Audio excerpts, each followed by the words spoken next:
I want to get to Greg Abbott. Greg Abbott specifically spoke about migrants, and he said it was absolutely disrespectful of what it was that he witnessed with regard to the State of the Union. It was a slap in the face to those who care about the border. Check it out. Governor Abbott, thank you so much for joining us here. We really appreciate your time. I know we don't have a lot of time, so I'll jump right in. On a scale of 1 to 10, how would you rate President Biden's State of the Union address? I give it an F for failure. I mean, think about this concept, and that is clearly, nationally, and in every single state, there's a number one issue in America, and that's securing the border. 100%. It's an issue on which he has failed, and he waited 40 minutes to even bring it up. And when he brought it up, he provided no solutions whatsoever and hardly any empathy whatsoever. He gave a slap in the face to an overwhelming majority of Americans, including even Democrats, who say, do something about the border. And he is doing nothing about the border. Now, Governor, he did bring up this bipartisan border security bill, which you and House Republicans, many House Republicans, have opposed. Why did you oppose it? And Governor, when did compromise become a dirty word? So compromise should be effective. And I know that this is MSNBC, right? Should start with a bill that's actually passed one of the chambers of the United States of America. The House has passed an effective border security plan. If Joe Biden really believes in compromise, he would work with the House chamber and work with the House Speaker and say, this is a program we'll begin to work with and actually pass a border bill. Remember this, what was going on in the Senate was not a border bill. It was a Ukraine funding bill that has some border issues attached to it. And that's the thing that a lot of people don't realize. When they speak about this border bill and stuff, it's the same thing what happened with the CHIPS Act. It's the same thing that happened with the new infrastructure deal. Y'all don't look at the actual bills and read them. And I do not, I do understand it. If you want to put something inside of, if you want to get something done, then all you got to do, or you want to prevent people from really reading something or really just voting off of their emotions, then make sure you put it inside of a book, right? Or force them to read or force them to do some research. Very few people even actually understand the policies that a lot of these people are standing on. And so what happens is when they put this border funding agreement in front of your face, and then they say, oh my God, conservatives or Republicans don't necessarily want to support it, it's a lie. It's what you attach to it that they don't want to support, because the reality is that securing our borders is not supposed to be something that is divided across party lines. That's supposed to be a fundamental right and an agreement for anybody that wants to protect the United States of America. The reality is that you can't attach funding to Ukraine in a bill that is supposed to be addressing the border security of the United States of America. You can't attach funding over to this whole Israel situation in order to be able to justify closing off our borders to people that are crossing over into this country illegally. You can't put funding over to Taiwan for the chips war that they have over with China inside of a package in which they're basically having a conversation about securing our borders. And so now it becomes listen, if you want your border secure, then you're going to have to make sure you agree to continuously fund this war that we don't even know why we in the first place. I mean, I'm sure they know why they in it, but we have no clue why we are in these wars in the first place. And we continue to attach. If you read the bill, and I just need y'all to just become educated, become aware of what's going on. Nobody is telling you that you have to vote one way or the other. You can make your own informed decision, but at least become informed so you can make a decision. We're asking you to read what they're proposing. And they're basically putting a gun to your head and saying, listen, if you want your border secure, for whatever reason, they standing on business. Listen, they ain't standing on business on nothing else except for making sure that they continue to fund this stuff. I don't know who owe who a favor. I don't know who's continuing to benefit financially from it. All of the players that's involved. I don't know who the lobbyists are. I don't know why this is so important. But I have never in my life sat here and seen them say, listen, I'm going to hold the borders of the United States of America hostage, even to the point to where they trying to fight against Texas, all the way up to the Supreme Court to prevent them from being able to secure their own borders. And then they let them come in on Arizona and California land and saying, listen, we're going to continue to let the downfall of America be on your shoulders because you guys don't want to continue to fund the borders. It ain't that. Come on. You can't spend the type of money that Greg Abbott did spent and then say that you don't want to secure the borders. No, we don't want to continue to fund this war that we don't even understand that we are part of because all of the money should be going to what's going on here in America. How did it become a bipartisan issue that we need to secure our borders? I thought that was just normal. I didn't know that was an issue that needed to be divided across party lines. Where we do that at? And so it is a slap in the face, especially for the people that continue to stand on this nonsense. Know this, what was attached to it, it didn't secure the border. It codified illegal immigration. But it did have support from Senate Republicans who worked on this bill. And even the Border Patrol Union had endorsed the bill, calling it a step in the right direction and far better We don't than want to step in the right direction. We want to fix the problem. I'm so tired of step, side to side, turn around. I'm so tired of doing the R. Kelly on all of these issues.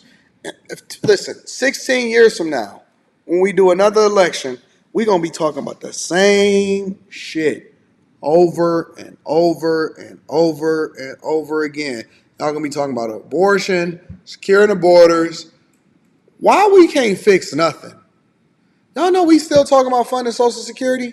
Do you know that they keep on passing the buck as far as doing these temporary agreements in order to keep the government open every single 3 months, every quarter, every year? It's the same. We talk about the same thing. We fight the same issues. It's the same thing over and over and over and over again. I am 41 years old. I remember the first time that I voted. I'm 41. I remember the first time that I voted. I believe I was 18, 19 years old in the year 2000. The first time that I voted. And do you know that we still talking about the same thing that we've been talking about since then? Back then, it was talking about funding another war. It was the same thing that was funding another war. Except it was Saddam Hussein and whoever the current person that they made out to be a dictator at that time in order to destabilize a different part of the earth so they can go in there and they can steal all of their oil. It's the same thing over and over and over again. The only thing that's different now is that we got a higher deficit. Different players, same. Actually, it's the same players. Biden was in all. He was doing his thing back then. Same thing, over and over and over and over again.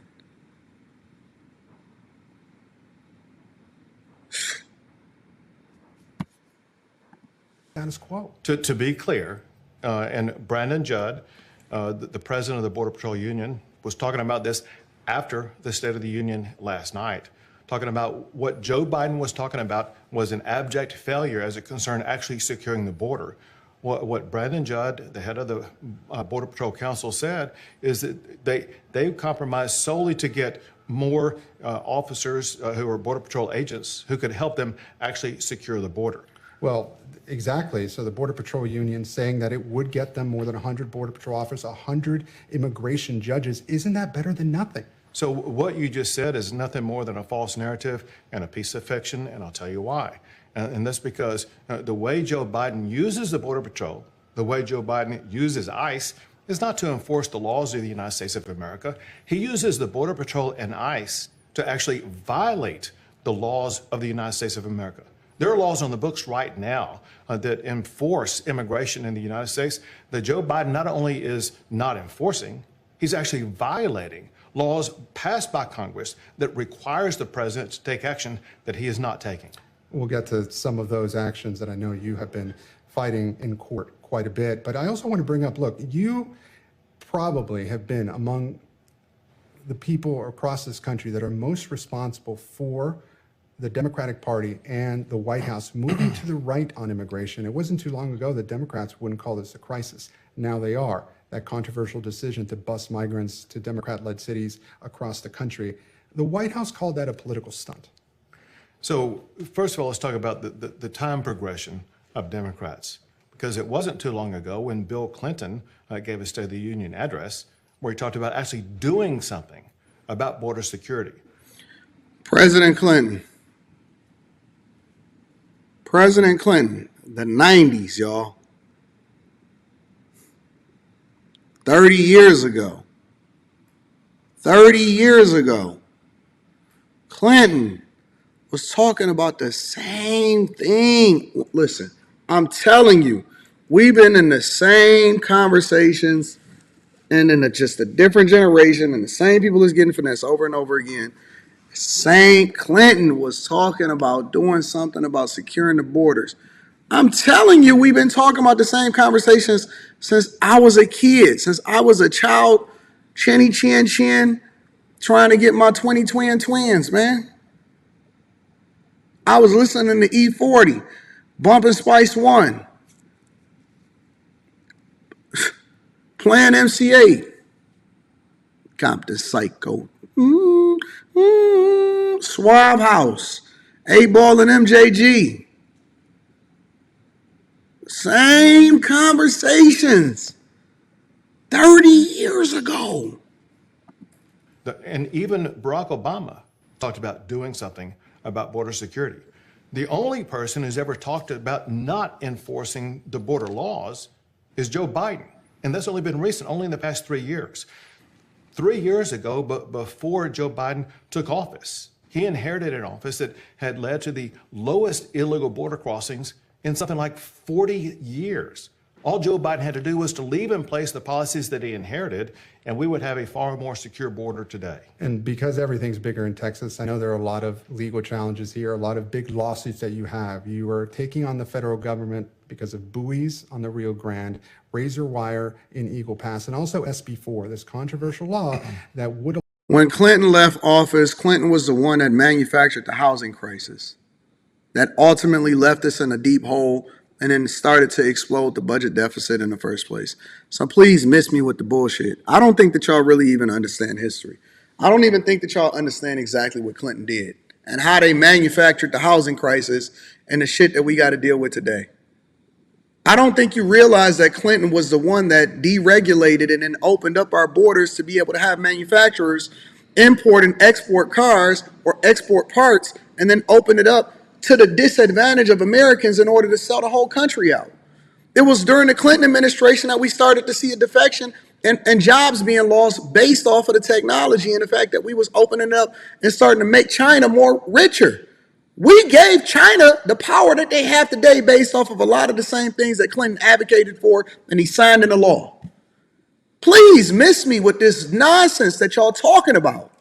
Don't you know that the UAW, all of your unions started to erode under the Clinton administration?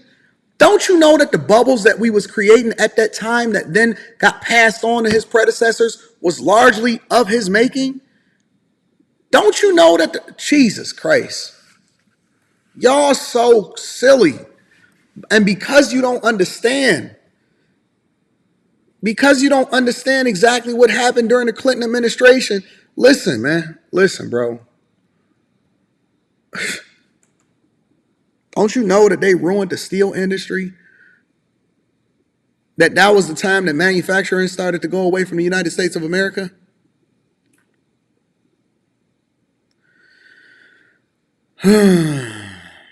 All they did was they sold you out now.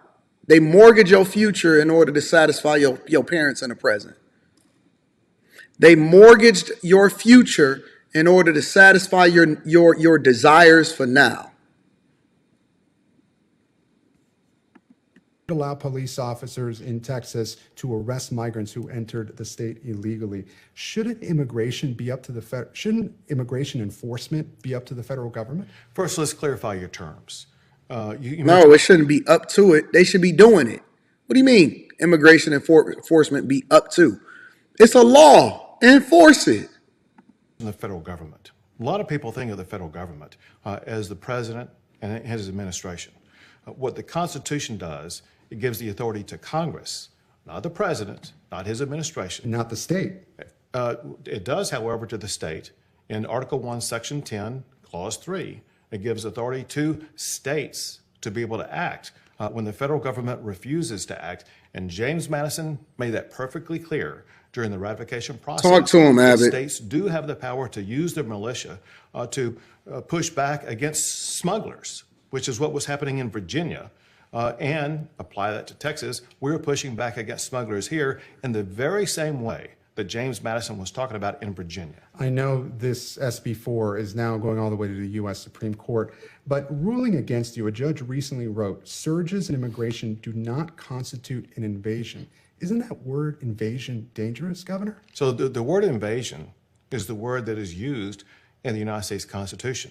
If we're going to talk about this in a way that leads to a law that authorizes Texas to do what it's going to do, we have to use the words that are I'm used surprised that he's sitting down with this liberal guy.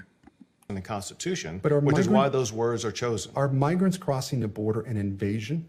Well, again, Yes. you need to clarify your word choice. I'm asking you, No, sir. no, these are not migrants crossing the border. These are people who are coming across the border in violation of federal law. In the state of Texas, there are 28 ports of entry. Stand on that shit. Greg, Professor X, you school them and you stand on it. These are not just migrants. This is illegal. They're illegally crossing the border. That is an invasion. Absolutely. We don't even know who these people are. It's largely rumored that a lot of these countries are basically sending them over here and they letting all of their criminals out of jail in order to get over to the United States of America. I would call that the definition of an invasion. Absolutely. Look at Eagle Pass, Texas alone, where people are crossing between a port of entry. Right above where they are crossing is a bridge they could cross over legally, and yet they're choosing to come across the border illegally. But more important than that, you see increasing evidence that we have criminals who have been let out of Venezuelan prisons who are coming across the border, wrecking carnage across the United States. We have people crossing the border on the terrorist watch list in record numbers. Who knows what type of terrorism they will be causing in future years because Joe Biden let them into the United States. And Governor, finally, because I know we're running out of time, a lot of people across the country would look at what's happening with this bipartisan border bill. And I know you answered some of it, but they would like something done right now. Why wait until the November election to do something on the border? He's not. Don't you realize that he's basically mobilized the entire state of Texas in order to ensure that nothing is happening on the border? I'm surprised that y'all even having this conversation with Professor X over here, one of the greatest governors of all time. Why they not having this conversation with the Arizona governor? Why they not having this conversation with Gavin Newsom over in California? What do you mean? Why wait? He hasn't. He's been standing tall and making sure that our border system has been secure for the entirety of the time that he's been on in this whole issue. He the whole reason why we started getting visibility into what's happening at the border in the first place. Why wait? He ain't been waiting. He been doing. That could potentially get passed right now. So remember this, what is in the in the United States Senate, is not a border bill. It's a Ukraine funding bill with some gimmicks added to it that do absolutely nothing, let me finish, that do absolutely nothing to decrease crossings. Actually, it cements and allows crossings across the border. The bill already passed by Congress, by the United States House. But it doesn't have Democratic support. The bipartisan bill does. And if we had a genuine leader as president of the United States who really did want to get something done to secure the border, he would work with his own party to work with the Republican-passed bill to get that law passed. But he did work with his own party and he worked with the Republicans in the Senate. Why not pass that bill now? Because the Senate bill codifies illegal immigration and actually promotes even more illegal immigration as opposed to stopping illegal immigration. Stand on that, John. Stand on it, Professor X. I absolutely 100% agree with you. You are a gem. 100% a gem.